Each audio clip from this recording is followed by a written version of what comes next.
Rabbi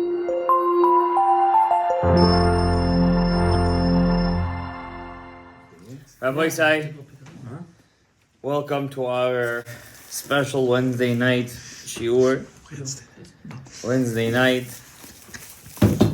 Today our shiur is the Elu Nishmat, my great grandfather, Tzion ben Rivka, and also this Shabbat is the Yortzait of my grandfather, my Sandak, Meir ben Ozad. Even though the Shulchan Aruch says in Hilchot Avelut, towards the end of Hilchot Avelut, Siman Taf Aleph, something like that, that the Shulchan Aruch paskins when there's two Adars, we don't do the Yortzeit and Adar Aleph, only in Adar Bet.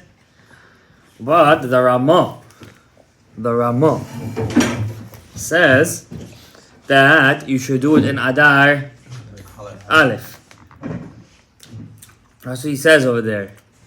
And what's the point of contention in the Machloket? What do you connect it to? So first of all, Rav Ovadia brings down, obviously halacha is like the Bet Yosef.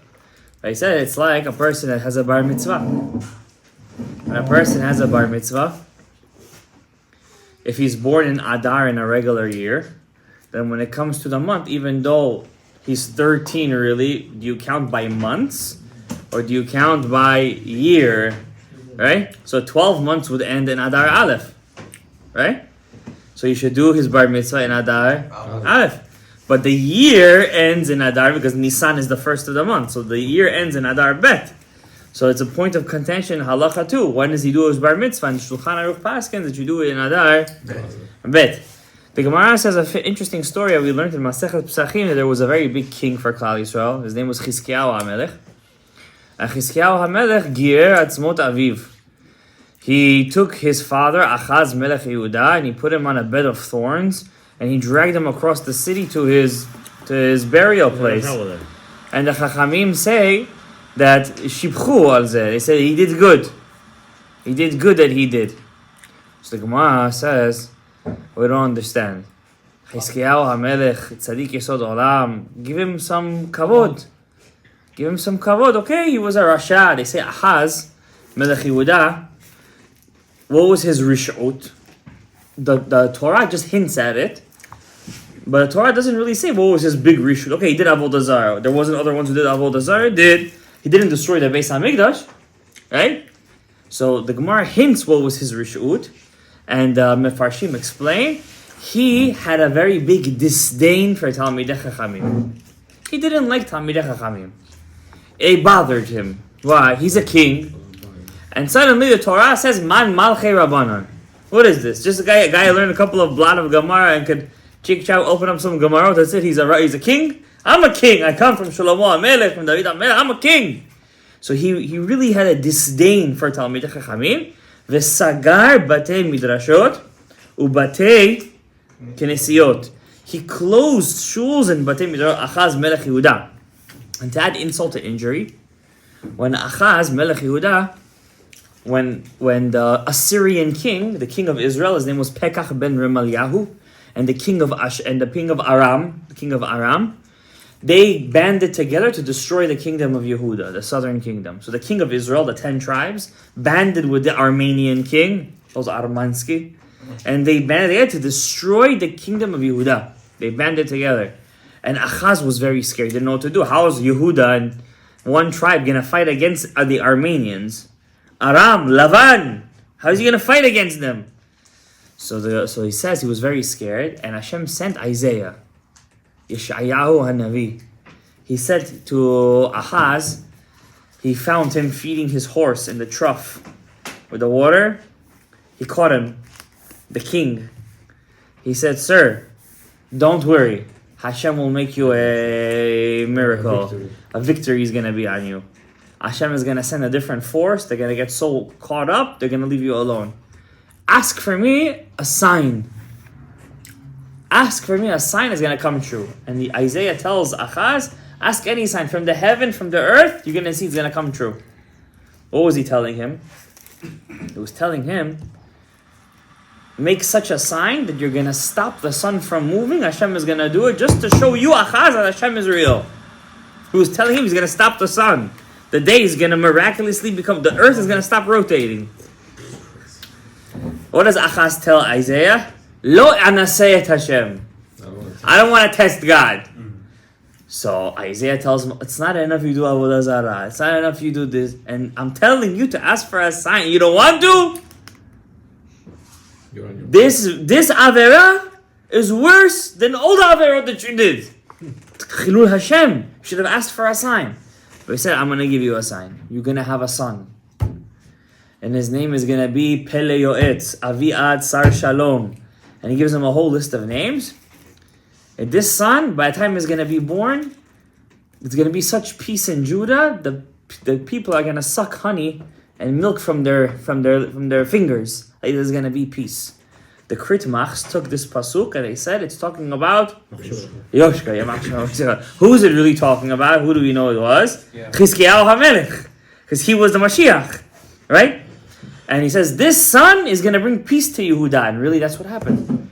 When Chizkiyahu grew up, the Assyrian king marched on to the southern kingdom.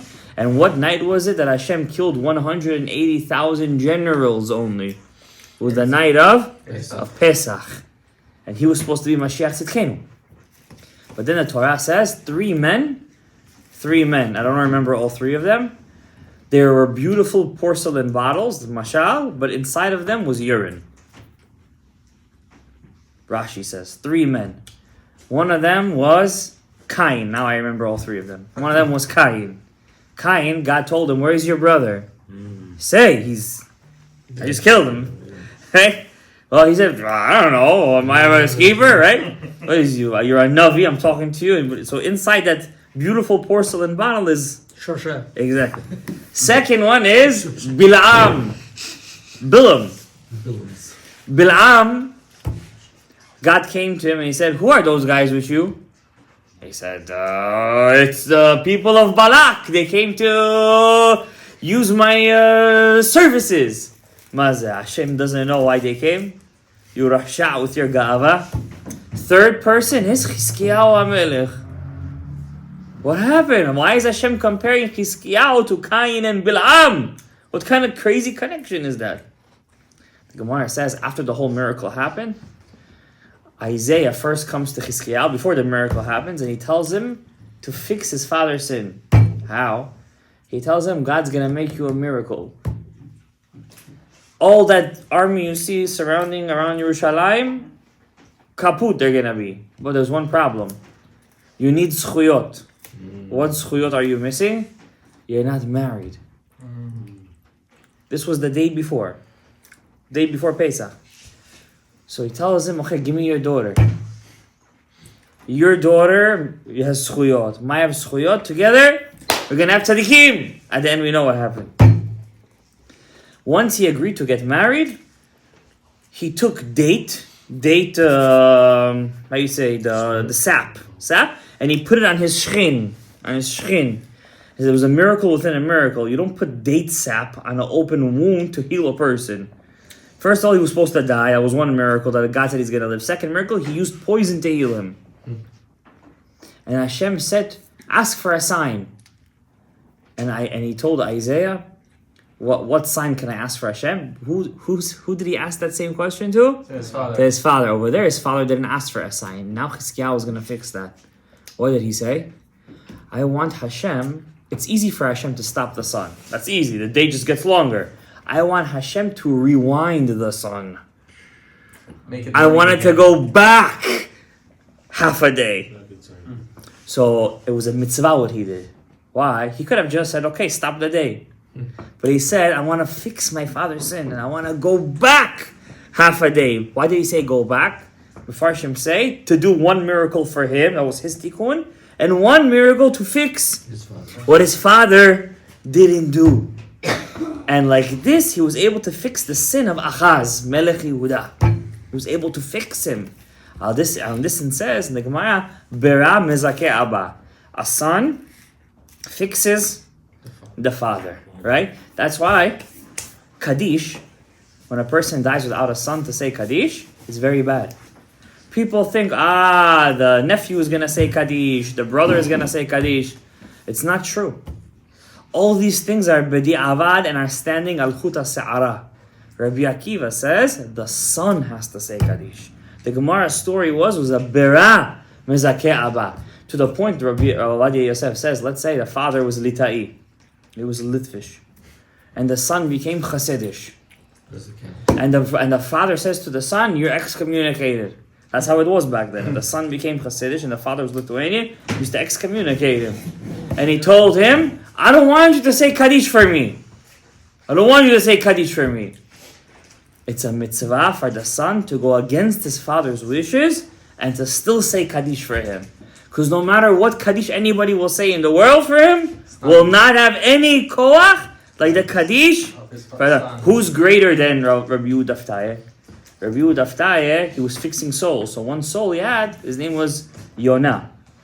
Yonah, he once did an avera with an Eshet Ish, and they gave him 15 years of kafakela. So he told this Yonah, he told him, my son. One time he did avera with Eshet Ish.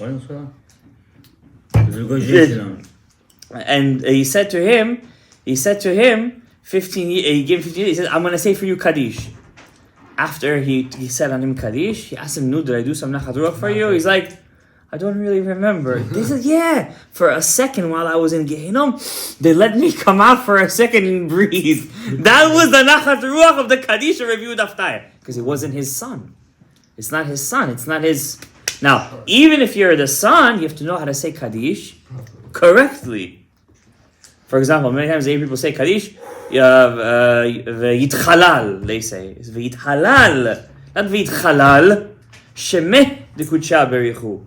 Alright? Not Shmeh. Shmeh is with an aleph at the end. Shmeh d'kudsha berichu. Not Shmeh. Shmeh d'kudsha berichu. Yitgadal, not Yitkatal.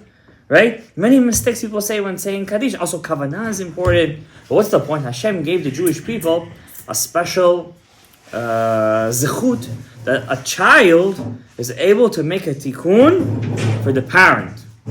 He's able to make a tikkun for the parent. And when those tikkunim happen? On the day of the Yortzait. Why? On the day of the Yortzait, the neshama comes down. It comes down and it gets a zechut. And you could give him up, Michael El Chayil. So, when I say something interesting, I think you guys are going to like it. I'm going to end. It says, okay, I'm over here, 4th generation from my great-grandfather. He's my great-grandfather, my 4th generation, right? Me and my grandfather. So, is it considered that what I'm saying could also be a tikkun? Could we find a place in the halacha that could prove that whatever I'm doing is also considered a tikkun? A grandson, I understand. So I have a proof that it is. What's the proof?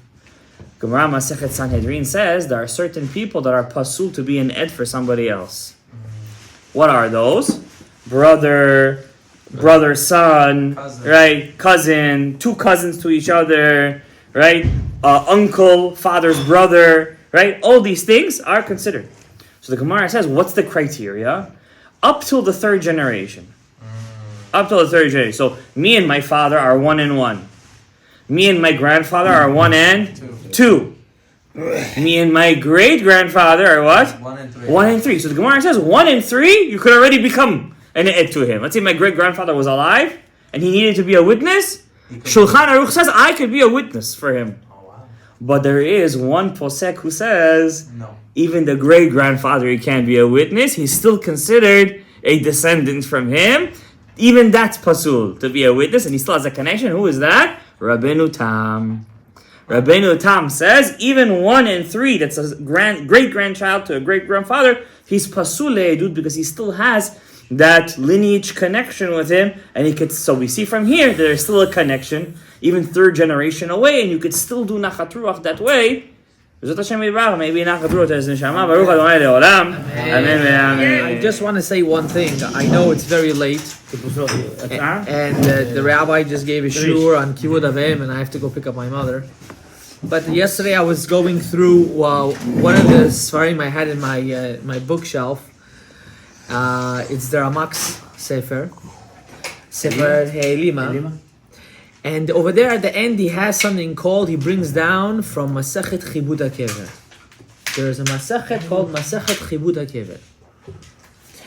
And I'm going to be very fast, there's really so much to be ma'arich, but he says Scary is the din of chibut hakever than the din of Gehinam.